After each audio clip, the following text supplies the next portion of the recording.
ในวันที่ 1 มีนา 2016 ผ่านมาแผนกกสิกรรมป่าไม้นครหลวงวิจันทร์นำโดยท่านเกษรเทพคำเฮืองรองหัวหน้าแผนกดังกล่าวได้นำพาคณะผู้แทนแผนกกสิกรรมและพัฒนาชนบทนครโฮจิมินห์สาธารณรัฐสังคมนิยมเวียดนามนำโดยท่านเงวียนวันจึกรองหัวหน้าแผนกดังกล่าวไปเยี่ยมยามการผลิตกสิกรรมอยู่ฟาร์มแก้วเวียงคำเมืองธุรคมแขวงเวียงจันทน์ซึ่งเป็นของท่านหุ่นคำวงไซ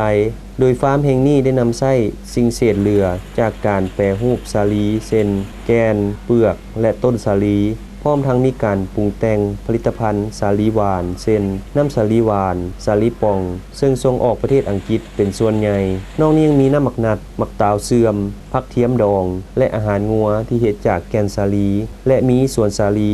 1,500 เฮกตาร์นอกนี้ยังเลี้ยงงัว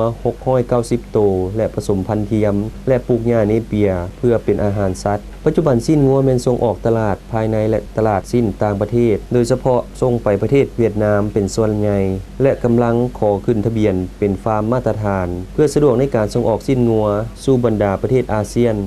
ในเวลาต่อมาทางคณะได้ไปเยี่ยมยาม XP ฟาร์มของท่านไซพรพุทธวงศ์ซึ่งเป็นฟาร์มที่ใช้กลจักรที่ทันสมัยในการให้อาหารงัวและมีฟาร์มเลี้ยงงัว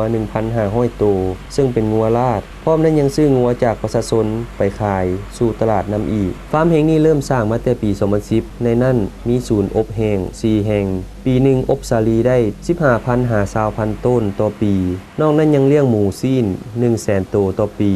และผลิตลูกปลานิล 700,000 ตัวต่อเดือน